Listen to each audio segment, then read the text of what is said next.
Hello and welcome from the Royal Swedish Academy of Sciences, where we've just discovered who has received the 2008 Nobel Prize in Chemistry. Joining me to discuss this prize in more detail is Professor Lars Telander. Professor Telander, thank you very much for agreeing to talk about the prize so soon after the announcement has been made. Could we begin by you telling us who has received the 2008 Nobel Prize in Chemistry? Well, it's given to Shimomura, Chalfi and Chen for the discovery and improvement of the green fluorescent protein GFP. And so the green fluorescent protein, or GFP, has been described in the announcement as an achievement that has a similar impact on science that the microscope has had. Could you describe why that's so? Yes, the great thing with GFP is that it is a tool that makes it possible to study metabolism and reactions inside a living cell without destroying. You know, the classical way for biochemistry was to crush the cell, extract it, put into a test tube and try to find out different reactions and so on. But now you can label your protein of interest very easily. Any student can do that. And then you can study what happens to the protein inside the living cell, when the cell is born, when it divides, when it metabolizes and so on. And that is a very good precision. You can look at the individual molecules, and that has completely changed the field of biomedicine. So this is a fluorescent tag or a marker that you can put on any protein you're particularly interested in and track its movement through cells over time through the course of an organism. Yes, right. And so this has obviously expanded the world that we can see within cells. Could you give us an example of what we can now see thanks to GFP? Well, they showed in the introduction here, for example, what happens when HIV viruses infects a cell and when the cell starts to produce new virus, because you can label the coat protein of the virus with GFP, and then you infect the cell, and you can see first how the cell is diffusely green. But then with time you see small, very green spots that assemble throughout the cell, and that's the new viruses that form. And you can then in real time follow how fast they are built and how this assembly is made. And then of course you can start to understand how you could interfere with this assembly also in a more detail than we could ever do before. Yes. So this has opened up a new world for scientists worldwide. If you follow the scientific literature in the last 10 years or something, it just exploded. Every second paper has green fluorescent protein or something similar in it as a method. Yes. So the prize itself was awarded to three researchers who were involved in different stages in the discovery and development of GFP. If we could we go through each one in turn, please, and discuss the key discoveries behind all of them? Yeah. So if we start at the person who actually discovered GFP in the first place. That was the Japanese Shimomura, and he was basically he was a marine biologist, and he was interested in bioluminescence, and that's a reaction where you can create light without heat. It's a chemical reaction that gives off light, and you can see it in different fireflies, for example. You can see it in lots of animals living in the sea. You can see how they flourish if you go out at night. They use it to signal between each other. And he was interested to know exactly what controlled this reaction and the chemical background for it. So he started to isolate, he started to collect this manet, this Aquaria victoria, which is a jellyfish. Yes. So he collected hundreds and hundreds of these jellyfish in the Friday harbor at the west coast of America. And then they cut out the light organs that are at the borders of the jellyfish and collected lots and lots of these and extracted them and purified the enzyme that was responsible for the light emission.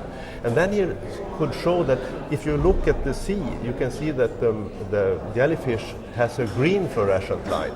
But when you isolated this bioluminescent enzyme, you got the blue light. So obviously something was missing. And then he looked again and he found this green fluorescent protein that transfers the blue light into green light. And that must be an advantage for the jellyfish. Maybe you can see them in longer distance, so you can tell it apart from other fishes or something like this.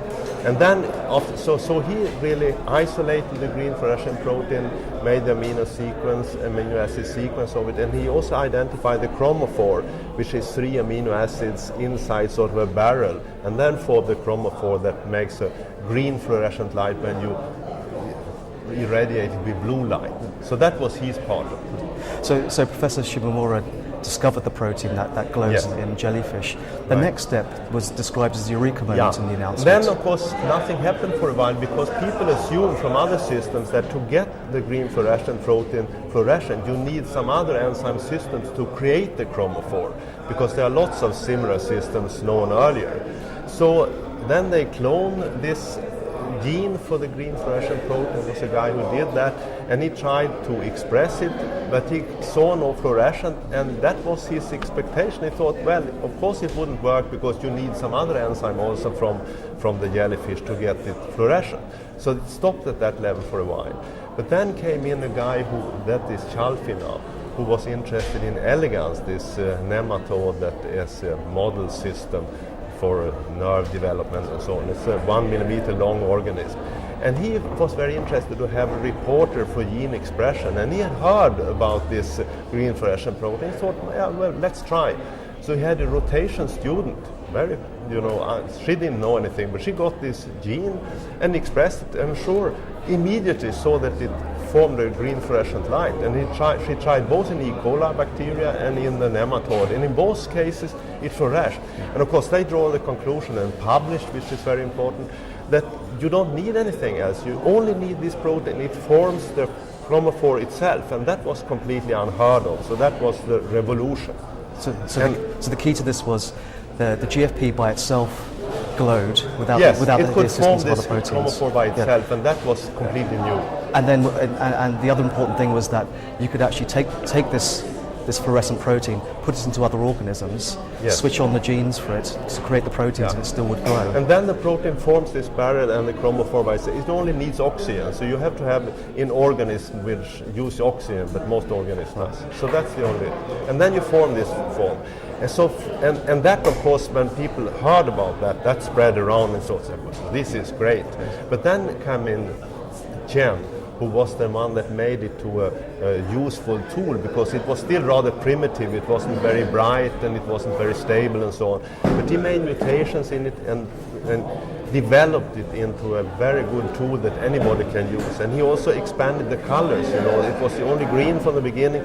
Now you have all the ways from blue to red, and that's important when you want to study many proteins at the same time in a cell. You can have one red, one blue, one green, and so on. And then you can see how they interact during the cell life, because you can follow them. And in neurons you can see how these different nerve cells, one sends out a green sprout and one a red one, and how they interconnect and so on. So it's immensely important. And so, what this allowed people to do is to work on different organisms, work on different tissues, Right. analyze the sort of a very complex level of protein expression, see where Exactly. proteins are at different space and time. And so where are we now with these proteins? What can we see? Well, I mean, lots of optic methods that were invented during the 1980s and so on, they couldn't really be used because nobody knew how to make good fluorescent markers inside the cell. Now, of course, they have been revived, and there are many fancy names on this, but you can measure distances between proteins, you can shine light on them, so you can sort of put one fluorescent off and you start another fluorescence. You have very good possibilities to follow processes in the cell, both in time and in space, and see exactly what happens when the cell is metabolizing, dying, living, and so on. And that is very powerful. So what's happened is we've moved over 40 years from someone who's looking at a very basic curiosity, like how do jellyfish glow, Exactly. to a biomedical revolution and Right? even a Nobel Prize. And of course nobody could have said that earlier, but now it's a very good tool.